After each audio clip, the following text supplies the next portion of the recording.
How to bring an end to the COVID pandemic quickly and easily? Part 1 on the SARS CoV-2 virus. How big are the SARS CoV-2 viruses that cause COVID-19? They are about 40 to 150 nanometers in size. Can we see the SARS CoV-2 virus with our eyes? No, the human eye can see objects larger than 40 microns, which is 40,000 nanometer. How big are the spaces on masks we breathe through? Surgical mask spaces are 1.0 micron, 1000 nanometer and larger. N95 spaces are 0.3 micron, 300 nanometer and larger. SARS CoV-2 viruses can pass easily through the spaces in the masks. The 10 square centimeters area on the mask is 1 billion microsquare meters and has around 250 million holes. Do these holes stay the same size all the time the masks are worn? No. Within about 15 minutes, the stretching becomes evident and increases with each moment. Stretching and deformations also occur when wearing or taking off the masks. Stretching begins with the water vapor exhaled during exhalation. The humidity of the external environment or the adhesion of aerosol droplets containing the viruses to the mask. The holes on surgical masks can stretch up to 2,000 to 3,000 nanometers. The holes on N95 masks can stretch up to 500 to 700 nanometers. It is known that most of the SARS CoV-2 viruses hang in the air as aerosols or droplets for a while and stick to our masks with our breathing, but very small ones pass through the gaps in the masks. Then what happens to the viruses that are too big to pass through those gaps? Every time we breathe in, negative pressure we exert, and every time we breathe out, positive pressure we exert, causing the surface tension of the water in the droplets and the aerosols adhering to the mask to deteriorate. They are broken down into smaller pieces, and this leads to the viruses inside to be spread to the respiratory tract or outdoor environments. Each time we exhale, some of the aerosols and droplets adhere to the mask for approximately 20 to 30 minutes, continue to be carried to the outside environment. During this period, individuals unconsciously pollute the indoor environments they enter without removing their masks. In other words, do we unwittingly infect ourselves by breathing in through the virus-containing droplets stuck to our mask and infect the people we come into contact with on the bus, plane, home, market, by exhaling if the said mask is worn? Yes. So instead of being protective, the mask acts as a vector and makes the virus spread more? Yes. According to statistics, in our country, the rate of infection decreases significantly on days when mask use is reduced. For example, in July 2020, the number of new infections when the rate of people who were wearing masks was below 25 was 2,000 people per day, while the number of infections when the rate of people who wear masks was 60% in July 2021, despite being vaccinated, was 25,000 people per day. Which mask should individuals wear to protect both themselves and the people around them, and most importantly, not mediate the spread of infection? Wearing a mask for a maximum of 15 minutes can be somewhat protective in indoor environments where there is no dense virus. Even if it's used for 1 minute, the mask should be thrown away and a new one should be put on while moving to a new environment. Breathing through the mouth provides additional benefits. Even if 5 masks are worn on top of each other, if the individual is still able to breathe enough air in and out to continue living, the viruses are small enough to pass through the gaps in the masks. Even if 100 of the viruses pass through the mask gaps and take advantage of the vulnerability of the nasopharynx body defense mechanism, they can multiply and reach trillions in number within just 48 to 72 hours. Also, what are the benefits of breathing through the mouth? Breathing through the nose, breathing through the mouth. When breathing through the mouth, the number of viruses that could come in contact with an esophagus decreases at least 80%. The lungs of a patient going through COVID-19 and a cytokine storm, if even 1,000th, i.e. billions of the viruses replicated to trillions in numbers reach the lungs, this activates a faulty mechanism called a cytokine storm that can result in death. So, why don't viruses that go directly to the lungs with the air we breathe, without being replicated in the nasal region, lead to any diseases? Billions of macrophages defensive units in the 300 million alveoli in our lungs stand guard to protect us against microorganisms such as viruses, bacteria, mold, etc. Even if an individual spends days alone in the same room with an infected individual, the virus count in the air they breathe doesn't reach millions. That's why they can easily be rendered harmless by the billions of macrophages. It's risky only for individuals with very rare immune system problems, which have probably already been diagnosed. Also, having a strong immune system or trying to strengthen the immune system causes a cytokine storm. That is what leads to death, with the disease to occur more easily. That's why other drugs, cortisone, Plaquenil, etc. are used instead of those that boost the immune system in patients with a positive PCR test. Part 2. How does the virus make people sick? The virus is so small, and it's not even alive. How can it lead to a deadly disease? The SARS CoV-2 virus leads to disease and death because of two mistakes our body makes unknowingly. The surfaces of the respiratory tract, nasopharynx, oropharynx, and laryngopharynx, are located just behind our noses and throats and lined with the epithelium. The first mistake is made by the epithelial cells of the nasopharynx. Instead of recognizing the SARS CoV-2 virus as a threat, these cells believe that they are part of the body that was transferred for them to replicate and allow them into the cells and start the replication process, endocytosis. When the replication is over, the viruses are transferred out of the cell, exocytosis. Other epithelial cells with compatible receptors allow the recently ejected viruses in, and the replication process continues. The most important duty of the epithelial columnar goblet cells is to protect our body against threats coming from the respiratory tract. They achieve this by forming a thin layer of mucus through mucin and fluid secretion.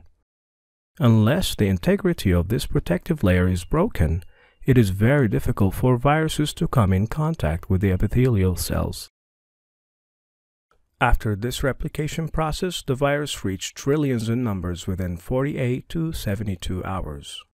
A small part of the replicated viruses remains free, while the rest are transferred to the lungs within the aerosols and droplets as the individuals inhales, and to the outside environment when they exhale. It can also be transferred to the gastrointestinal tract if ingested. When the viruses transferred to the alveoli reach billions in number, they pose life-threatening risk due to the possibility of cytokine storm.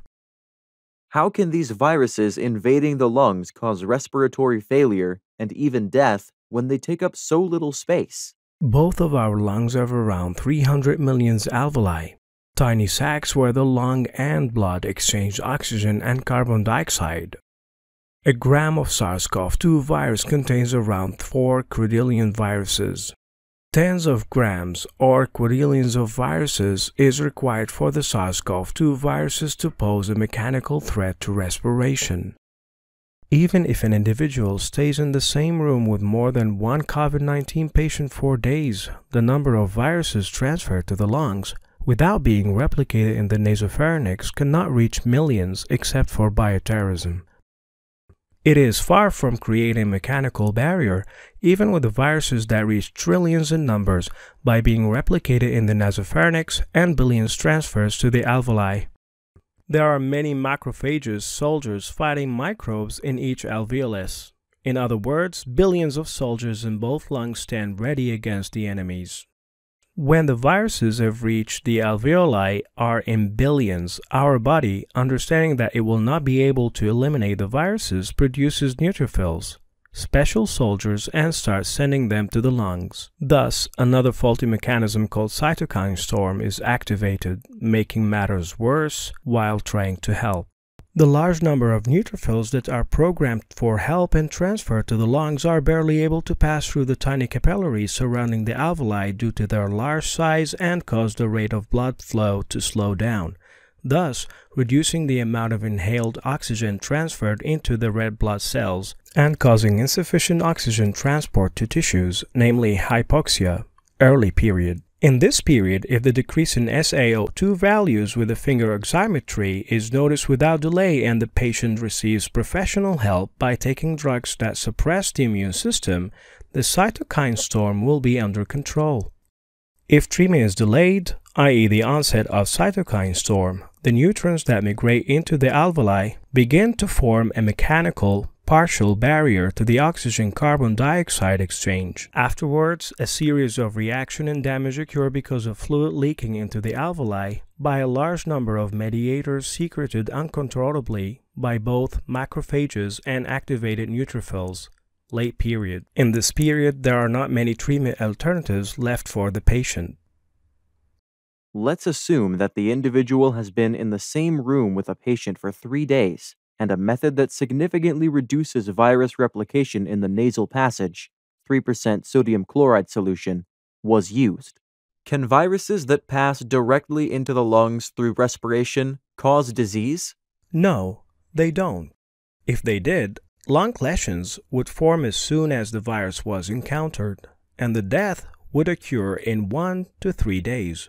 In addition, the fact that risky lung lesions form after 5 to 6 days is also compatible with the fact that viruses multiply in the nasal region and reach trillions in numbers within a period of 48 to 72 hours. To explain with an example, according to the force of speech, the number of viruses scattered in the room with speech with the COVID-19 disease, during speech, 500 to 1,000 per minute, when not speaking, under 100 per minute, with speech, coughing, etc., 300 to 500,000 per day. In 3 days, the air in the room will be polluted with 0.9 to 1.5 million viruses. Considering that half of these viruses will be inhaled again by the sick individual, and some of them can go out through the door and window openings without being inhaled, it is estimated that at most around 500 to 600,000 viruses will reach the alveoli. 500 to 600,000 viruses are very easy to deal with for the billions of soldiers, macrophages in the alveoli on guard for these viruses. Unless the number of viruses that reach the alveoli exceeds hundreds or millions or even billions, the cytokine storm cannot be triggered and fatal damage will not occur. On the other hand, if the epithelial cells of the pharynx are infected by even 100 viruses, the number of viruses can reach trillions in number within 48 to 72 hours. Tens of thousands of these viruses, which have multiplied and reached trillions of numbers, are transferred to our alveoli, either freely or in aerosols, every time we breathe, from days 5 to 6 and on. The number of viruses reach billions, enough to trigger a cytokine storm. Part 3. How can we protect ourselves against COVID-19 disease? Can contact of the inhaled viruses with the epithelial cells on the pharynx, hence their replication, be reduced? Yes. Contact of the inhaled viruses with the epithelial cells on the pharynx can be reduced or blocked by using two different methods.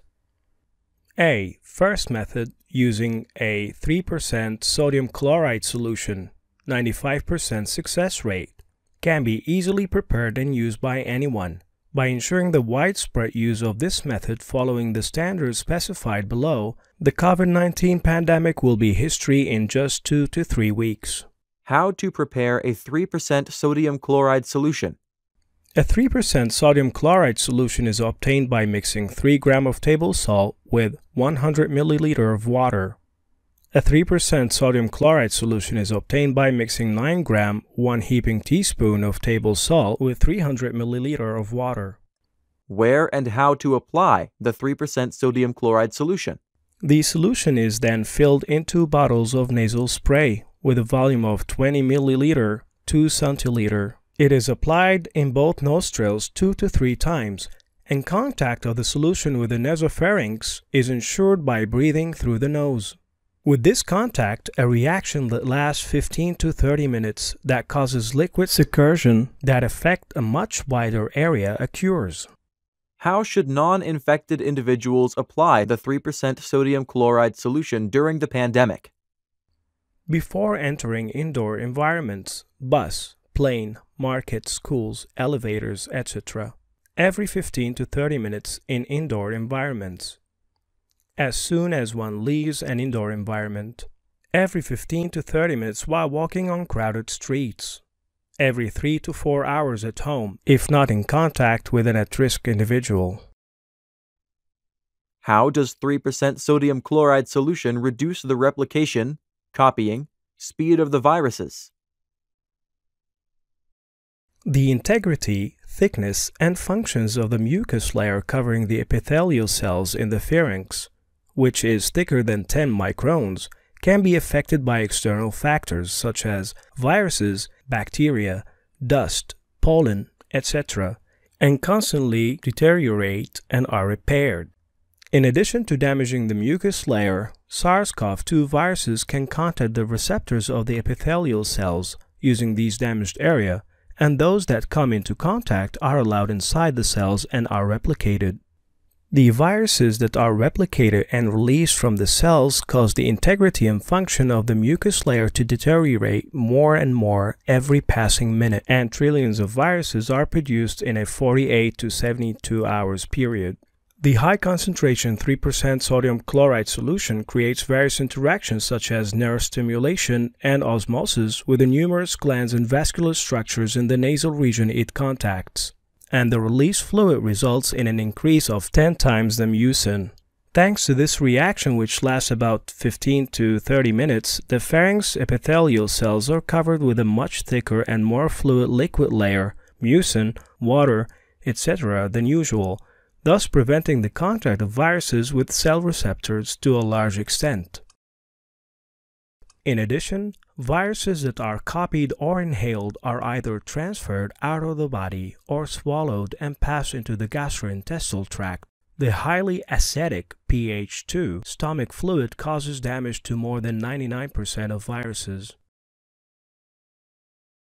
If COVID-19 is diagnosed or suspected, it is necessary to first stay at home and apply cold steam in addition to 3% sodium chloride solution. The cold steam device must be placed in a place where it can blow cold steam into the patient's nose day and night. Thanks to this, symptoms like coughing, wheezing, etc. will either not be experienced at all, or they will be experienced very lightly. In patient diagnosed with COVID-19, the integrity and function of mucus layer of the pharynx continues to deteriorate every hour by new viruses that are copied and come by inhalation. The earlier the treatment of 3% sodium chloride and cold steam is started, within the first 36 hours, the thicker the liquid layer, the lower the number of replicated viruses, and the milder the disease will be. The later the application of 3% sodium chloride solution is started, after 72 hours, and the less frequently it is applied, the riskier the disease will be. Is heart or kidney failure or blood pressure adversely affected by the application of the 3% sodium chloride solution? No. At least 160 puffs can be applied with a bottle of 20 milliliter of the solution. If applied to each nostril 3 times, then 20 milliliter of the solution is enough for 25 to 30 uses. There is around 72 milligram of sodium in 20 milliliter of 3% sodium chloride solution. The amount of sodium that can be absorbed by the body is below 10 milligram. A matchbox-sized slice of feta cheese, 30 mg on the other hand, has 330 mg of sodium, that is 33 times. The recommended daily consumption of sodium is 2500 to 3500 mg. Hence, it doesn't pose risk for high blood pressure, heart, kidney failure patients. Does mucosal resistance deteriorate with the application of the 3% sodium chloride solution? It does not. The most important component that form the mucosal resistance is the secretion of mucin and fluid. The more this secretion, the higher the mucosal resistance. When sick with a common cold, rhinovirus, this secretion increases tens of times through goblet cells. During this continuous increase in secretion with a common cold, no deterioration in mucosal resistance is observed. On the other hand, 3% sodium chloride solution nasal spray application, mucin and fluid secretion is not continuous like a cold. It is limited to 30 minutes and only increases it 5 to 10 times. It has been used by thousands of our patients and relatives for about 25 years, and no mucosal deterioration has been observed in anyone to this day. B. Second method, 100% success rate. In this method, of which a patent application was made in July 2020, the air that is polluted or at risk of contamination in mobile, bus, plane, subway, and immobile, hospital, school, market, indoor environments is replaced with clean air by using a vertical air suction system before being inhaled by another individual. In indoor environments where this system, which automatically determines the air suction cleaning level 1 to 6 by measuring the number of particles in the air and the number of people per square meter, patients with upper respiratory tract diseases such as COVID-19 and healthy individuals will have the freedom to sit and even do sports together.